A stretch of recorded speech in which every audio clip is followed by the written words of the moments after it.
this video, we would be discussing about Einstein's special theory of relativity. As we all know, quantum physics, special relativity and general relativity are the foundations of the understanding of modern physics. So in today's video, we would be starting with the basic concepts of special relativity, what is space, what is time, and how from Newtonian mechanics Einstein developed special relativity, and what are the basic concepts which would help in a better understanding of special theory of relativity. I would be keeping the concepts most importantly in focus and keeping the mathematics as simple as possible. I will use illustrations, figures and different kinds of charts in order to make you understand the core concepts of special relativity. My name is Shaunak and you're watching this video on my channel Physics for Students. Welcome to this new episode of Einstein's Special Theory of Relativity. First of all, we would like to know what are the basic topics that we are covering. So we are covering first an introduction to special relativity. What is the concept of frame of reference? What is time and what is space? What is called an isotropic system? What is space-time united together? What are called events? What is Minkowski diagram? What are known as events in special relativity? And the concepts of worldlines. Remember, other than this, there are various other fundamental topics, concepts, time dilation, length contraction, etc., and a lot of mathematics into it. But until and unless we understand the basic concepts, we won't be able to understand the other areas. So it is a good time to start. Let us jump into understanding Einstein's special relativity. Now, as you see, this is the upper cover of the original paper of Einstein's special relativity. The annus mirabilis, which means in Latin, which is called miracle year, are the 4 papers that Albert Einstein published in the German periodic called Annalen der Physik, which is a scientific journal around 1905. These 4 papers are major contributions to the foundation of modern physics. They revolutionized science's understanding of the fundamental concepts of space, time, mass and energy. Because Einstein published these remarkable papers in a single year, that is why we call it Annus Mirabilis. In German, it means miracle year. The first paper, which is E equal to hf, explains what is called the photoelectric effect, which establishes the energy of the light quanta and was a specific discovery in the citation awarding Einstein the Nobel Prize in Physics. The second, which is called the Brownian motion, which established the Einstein relation, which is right in front of you, and led reluctant physicists to accept the existence of atoms. The third paper, which is our discussion today, that is Einstein's special relativity, which established the universal constant speed of light, which is c for all reference frames of space-time. And the fourth, the consequence of the special relativity, developed the principle of mass-energy equivalence expressed in the famous equation E equals to mc squared, and this led to the discovery and use of atomic energy. These 4 papers, together with quantum mechanics and Einstein's later theory of general relativity, are the foundations of modern physics. So the special theory of relativity, or special relativity, for example, is a scientific theory of the relationship between space and time. Now, in Albert Einstein's original treatment, the theory is based on 2 postulates. The first, the laws of physics are invariant, or you can say identical in all inertial frames of reference, that is, frames with no acceleration. This led to the union of space and time, which was thought to be different in Newtonian mechanics, and united one into what is called space-time. The second, the speed of light in vacuum is the same for all observers, regardless of the motion of the light of the observer, and both time and spatial distance are no longer absolute. Newtonian mechanics assumes time and space to be unrelated absolutes. Special relativity unites these 2 quantities into a single identity called space-time. Both time and spatial distance in space-time are no longer absolute, depending instead of an observer's relative velocity. So special relativity insists that the laws of physics are independent of the uniform motion of an observer. So as you see that the most important is that how events in space-time are measured in different frames of reference. They are being reference used in the next question is called what is a frame of reference. Now in physics, a frame of reference or reference frame, alternatively called, is basically a coordinate system whose origin, orientation and scale is identified by a set of reference points whose position is identified both mathematically and physically. Now these are simple English language, and we physicists, we never rely on English language in order to define a concept. So let us go and see a simple illustration what is called a frame of reference. Now suppose you are on the train, or a person is on the train, and imagine here you are and you threw and caught a ball while you are on a moving train at a constant velocity past a station. So to you the ball would appear that it would simply travel vertically up, and then under the influence of gravity it will fall down as illustrated over here. So however, an observer who is so the ball appears to simply travel vertically up and then down under the influence of gravity. However, for the person who is basically on the station, the platform, or on the platform, the ball would appear to travel in a parabola, which is this path, right, with a constant horizontal component of velocity equal to the velocity of the train. So here it is, and the ball would take the shape right here.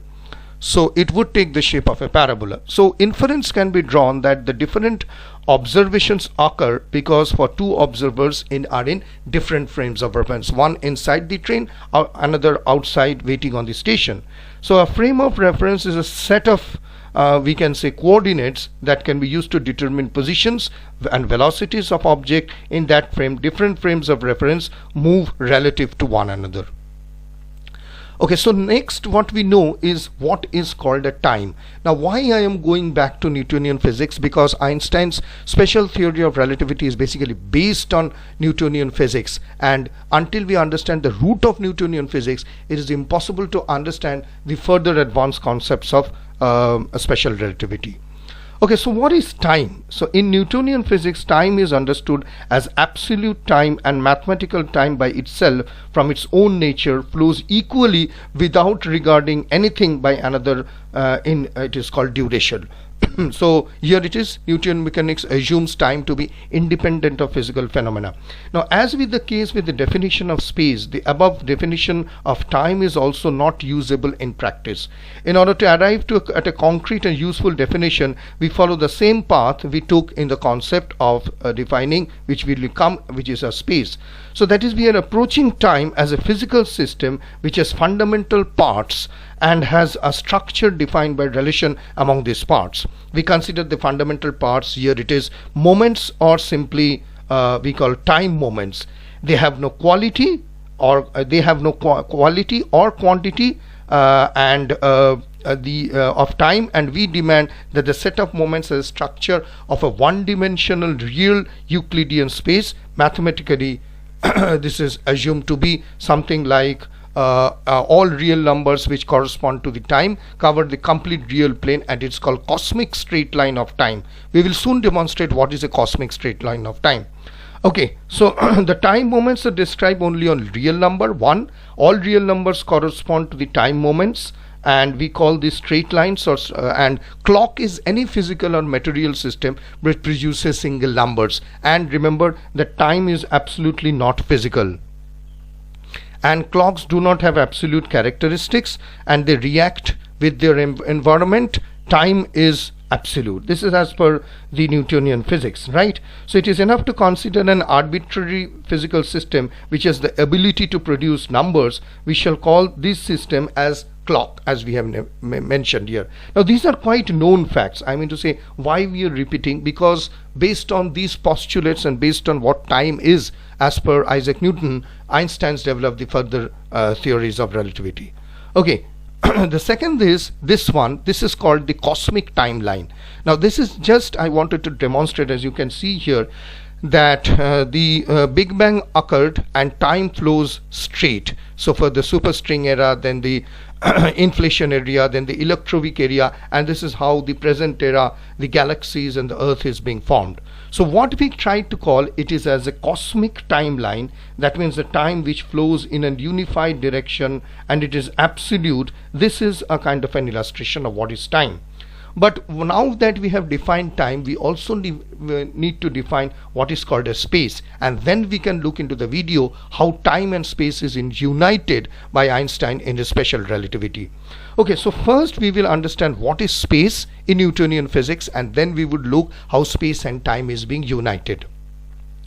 Okay, so in Newtonian physics, this is the definition: absolute space in its own name without regard to anything external remains always similar and immovable.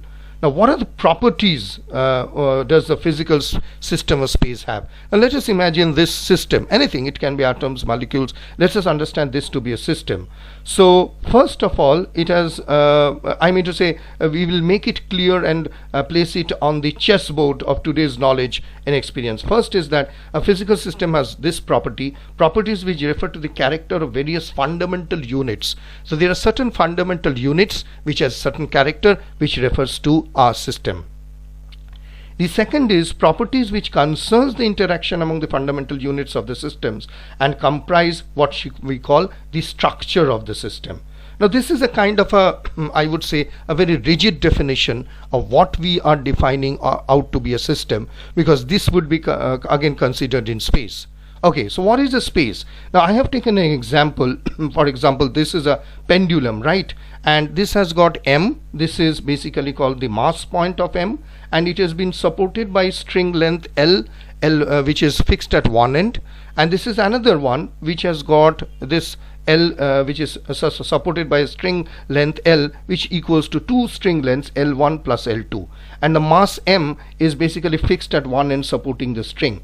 So the structure can be different, although the fundamental parts remains the same. So you see, this one depends upon motion, period of oscillation, etc. So for example, with the same parts we can construct oscillator, which is the second figure, whose physical properties, which means motion, period of oscillation in the gravitational field, are different from those of a simple pendulum. So from here we can draw an inference that structure can be different, although the fundamental parts remains the same. Now why I am defining it with a pendulum? Because these are the systems, and it gives an idea that how the structure, although being the same, can be different, although the fundamental parts of the system remains the same. Okay, now we come to what we call is a space, and we define these small points. So we define the fundamental units of the system, which are called to be points. The points are not defined in terms of simpler entities, and in this respect are self-sufficient with respect to their existence. Now according to Newtonian physics, the points have no quantity and quality, and they do not interact in any way of the known ways of the rest physical system. Due to this latter property, we said that the points are absolute. So here it is, the structure of space is expressed with mathematical relation among its points. These relations constitute a complete and logically consistent structure in which we give the name, generic name, which is called geometry. Now the set of points of given space admits infinitely many geometries, right, in exactly the same way that the fundamental parts of the simple pendulum can create infinitely many systems. So just like we have seen that from one pendulum we are creating another which has got different lengths, in the same way space admits infinitely many geometries. Now Newtonian physics demands that whichever geometry is related to the structure, this is also absolute. Here you see, Newtonian physics demands that whichever geometry is selected for the structure, this is also absolute. So just like with a pendulum, we can create multiple infinite pendulums. So if we define a geometry, the set of space admits that there can be infinitely many geometries, and in the same way that the pendulum has got different parts, Newtonian physics demands that geometry is related for the structure of the space, and this is also absolute. In this sense, the relation which describes is that it does not change the physical system occurring in one motion. So here it is, space is comprised of absolute fundamental parts, which are the points, and has an absolute structure, geometry. Now those who already know special relativity, you can understand that this is being changed in not into an absolute space but into something else, which we will be discussing in the next part of the video. So this part is complete. You understand how space is being defined in Newtonian mechanics, and as because we can create multiple structures, so that we can create multiple geometries, but the space remains absolute. Okay. Newtonian physics also make certain fundamental assumptions. It is important for us to know, otherwise we won't be able to learn further special relativity, which concerns the general characteristics of Newtonian physics.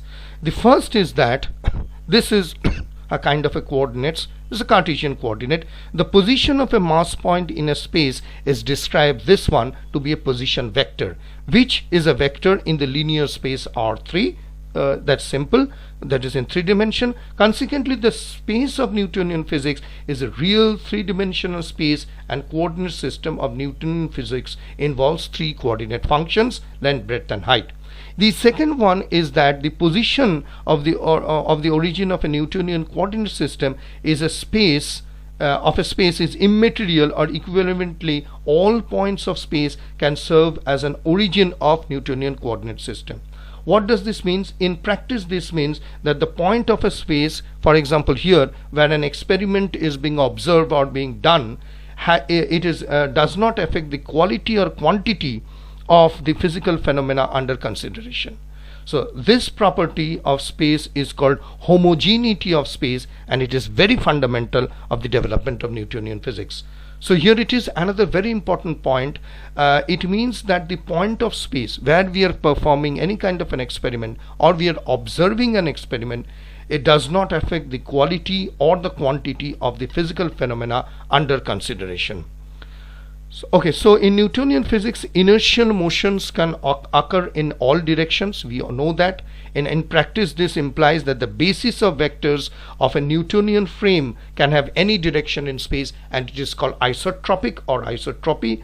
And inertial motion is preserved in time of no external frames. For example, forces are exerted on the moving mass point. Therefore, the straight line here extends and extends and extends endlessly in continuous space. This property means that the flat plates are equivalent. Yeah, this is the straight lines extend endlessly and continuously in space. Now these are some of the fundamental tenets, we can call these are some of the fundamental things which Newtonian physics assumes, and based on that the further Newtonian physics has developed.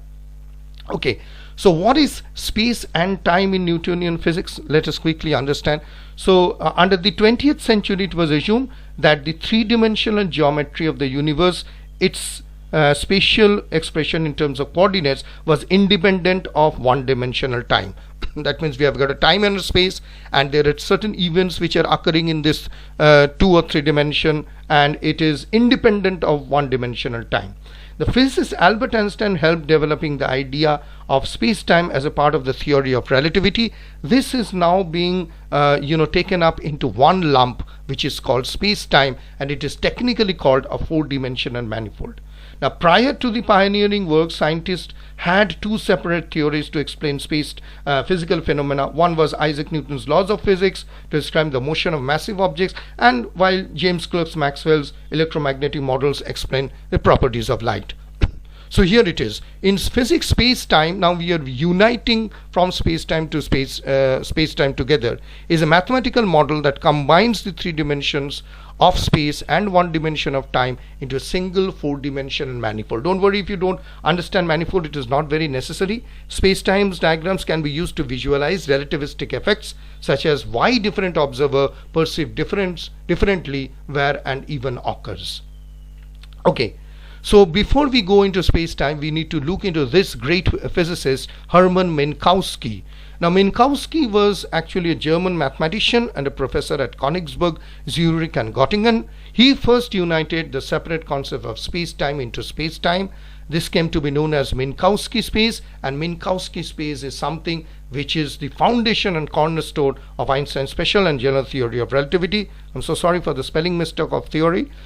So here around 1808, Minkowski made this famous statement: henceforth space by itself and time by itself are doomed to fade away into mere shadows, and only a kind of a union of the two will preserve an independent reality. So this is the famous statement made by Minkowski, where space and time, which we have seen till now in the video that has been separate, are now being united into one. And this is the right time that we should understand what is called Minkowski diagrams. Minkowski diagrams are very important, and I will take certain quick examples, simple examples, in order to understand and make you understand about Minkowski diagram. Okay, so Minkowski diagrams can be used to illustrate the phenomena of special relativity. The Einstein's theory is based on the principle that the speed of light is constant. Okay, now this is the first direct diagram. Okay, a space-time has a time axis, right, which is this one, ct, and a spatial axis x, and if you consider one dimension. Now this is what is called the time dimension, and this is x, which is called the spatial dimension. Now in Minkowski diagram, the convention, and here it is if you want to see it in two dimension, so here it is ct dimension to an x. Now in Minkowski diagram, the convention is that time is plotted on the vertical x-axis and position is plotted on the horizontal axis. Now we also write the time as ct, not t, why we will understand. Now the space-time diagrams will represent for any observer. For example, any observer in stationary spacecraft, such as a kind of a system at rest, and assign an orthogonal coordinate system. I mean, Minkowski diagram is defined as one or more stacked coordinate. Now this is important. Sorry. So why it is called one or more stacked coordinate? Because you will see that 1, 2 and 3 dimensions, one by one, it is stacked one over another, right? So it is called a stacked coordinate system with position and a time coordinate, in which different events are compared in time and space from the point of view of different observers. The next illustration will make you further clear. Now consider a system at rest represented by two-dimensional orthogonal coordinate system. Let us choose any location, for example, so position point in Minkowski diagram is done. So we select two positions, pos 1 and pos 2, just for example, right? And at this location, the rest system sees three events, E1, E2 and E3, which is passing in succession, right? Here it is. So all three events from the point of view of the rest system at the same location but at different times, right? So you see, if you draw the straight line from CT, it is different time. Such events which happen for the rest observer at the same location are called equilocal events, which means equivalently local, right?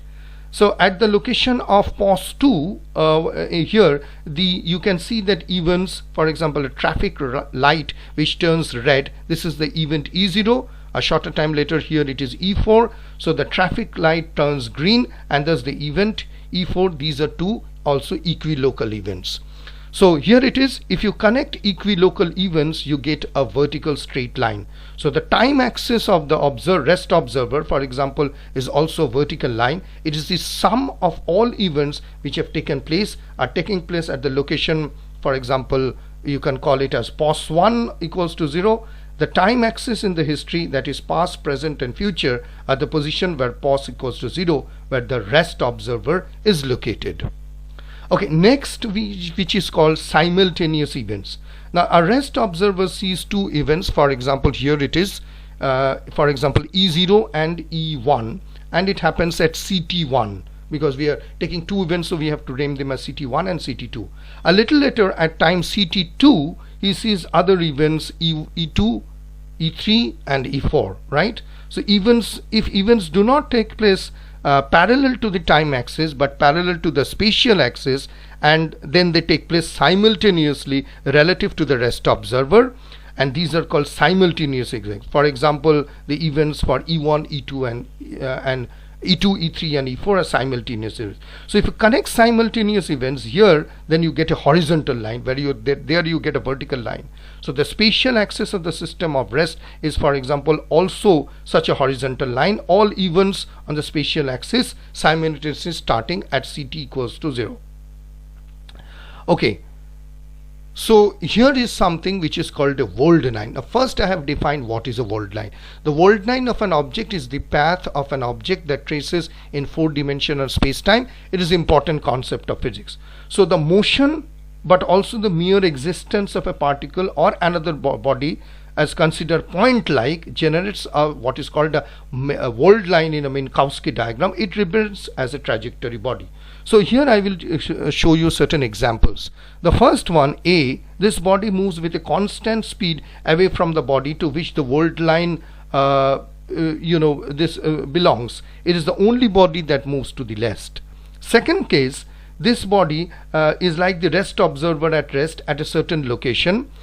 From him the time passes, however this location remains the same. This body has a fixed distance from the rest of the observer.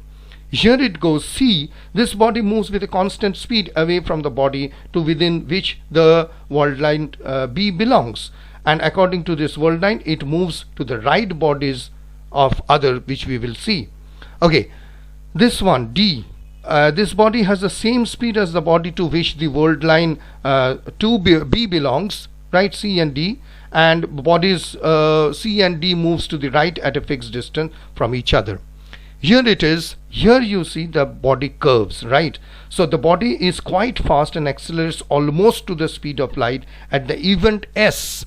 Here it meets another line which we will soon see, right? So almost accelerates at C. And here it is, the body F. This body flies almost with the speed of light and accelerates until it stops at some point, because the worldline becomes a vertical straight line. At this event it also meets S. And the last body here you see left and right, left and left and right. So this body oscillates back and forth, and from right to left it accelerates to the high speed and accelerates to change the direction of motion, that is G.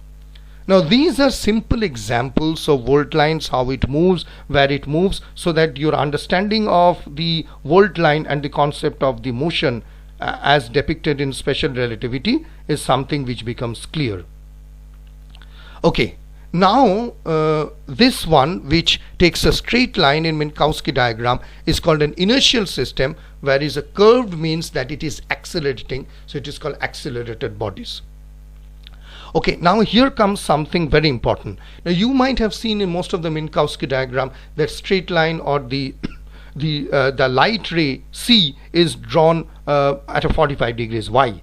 So the speed of light actually is perceived the same in every frame of reference. No matter whether the frame of reference moves or not, the velocity of light particles, photons, is always constant. Now this is one of the two postulates of special relativity. And for this reason, we choose the scale of the two axes in the Minkowski diagram in such a way that the worldline of a photon is an angle bisector, here it comes, of the space and time axis. So it is an angle bisector, space, that is x, and time, which is ct. Now that is why we always select a kind of a 45 degree angle, and you see C always moving here. This is the reason. So for the photon, worldline will always be such a bisector, but it will satisfy three things. Number one, yeah, this is the photon. The first thing is this one, that these are assumptions. Worldline is an angle bisector, speed of light is perceived. The first thing is that do not plot t but ct on the time axis. So you scale the timing with the speed of light c. The ct axis has now the dimension of length, just like the x-axis. Number one. Number two, both axes must have the same unit length. That means for example, light years must be entered if you are measuring in both axes, but not light years on one axis, but light seconds in another axis, right? So we should be plotting, I mean to say, the same unit of length. If it is light years, it is light years on the other axis. If it is light seconds, it is light seconds. Third most important point is that both axes must be scaled equally. That means that if 1 light year on the ct axis corresponds to 1 centimeter or maybe 1 meter on paper, then 1 light year on the x-axis must also correspond to either 1 centimeter or 1 meter. So number one, we should not plot t but ct on the axis. Number 2, both axes must have the unit same length, that means it is light year or light year whatever, and both axes must be scaled equally, that is if you are measuring meter or centimeter in each of these axes, it will be all the same. So that is, these are the ways in which we plot and these are the ways in which the line goes as the angle bisector. Now here you see these are the dotted lines, and this is c delta t, that means the displacement of t, and this is delta x, which is the movement in spatial dimension, is equals to c, that is the how much time is movement, that is delta c. Now if a photon is emitted at, say for example, ct equals to 0 from location x equals to 0 in the positive x direction, then the world line of this photon will also enclose a 45-degree angle at the with the time axis and the spatial axis. So the world line of photon, remember, is never bent in any way because of the constant speed of light, so it never bends but always straight, but it can have a zigzag kind of a shape. The reflected world line must have an angle of an inclination of 45 degrees, I have shown on the figure, to the space-time axis. Now this angle is guaranteed in any case if the reflection points of the world line is reflected by 90 degrees. Let us see a few examples of world line so that things become clear. Now the speed of light is maximum speed of the universe, we have known that. Therefore the world lines of the object of a mass can never be flatter than the world line of a photon. So here is the world line of photon, it is red. Now there are few events, or you can consider spaceship or whatever. This is the photon which goes. The first one is this one, 2, we call spaceship 2. It is a very steep world line and moves slowly to the right. This is the third one, moves faster than spaceship 2 towards the right. This is the one, spaceship 4, moves faster than spaceship 3 and at about half of the speed of light. Now here is a small important note, halves of speed of light does not mean that you really halve the angle and make it 22.5 degrees. No, this is wrong. The next one is this one, spaceship 5. It moves almost to the speed of light, and here it is spaceship 6, which tries to move at a faster speed than the speed of light, and hence it is not allowed. So what does the slope of world line indicates? The faster a body moves, the more its world line approximates with the close to the world line of photon. So I again repeat, the faster a body moves, the more of its world line approximates to the world line of a photon. However, the world line of the body never comes flatter than the photon's line, because no body can accelerate in this universe more than the speed of light. So these are few of the examples of what is called world lines, how they move, and what are the Minkowski diagram, and we come to the end of today's video. So let us quickly summarize what we have learned. We have seen into what are called the postulates of special theory, what is frame of reference. We understood time and space and isotropic system in Newtonian physics. We also understood what is a Minkowski diagram, events, what are world lines, and different types of world lines. So that's a summary, and we are not done yet. We have to cover a few more topics in the next video, which is called coordinate transformations, Galilean transformation, mass point, and Newtonian inertial observers. Once we do that, then we will go and delve deep into the mathematics, and we will take the derivations and other areas of special theory of relativity. Thank you for watching this video. Please do subscribe to my channel and also put up your comments in the comment section. Click on the bell icon and click on the all to get all the notification from Physics for Students. I will be back soon and will continue with special theory of relativity and go on covering the concepts one by one. Thank you very much for watching this video. Stay safe, stay happy, and keep on learning physics and mathematics, and we will be soon back with another surprise of certain areas of physics and mathematics. Till then, goodbye.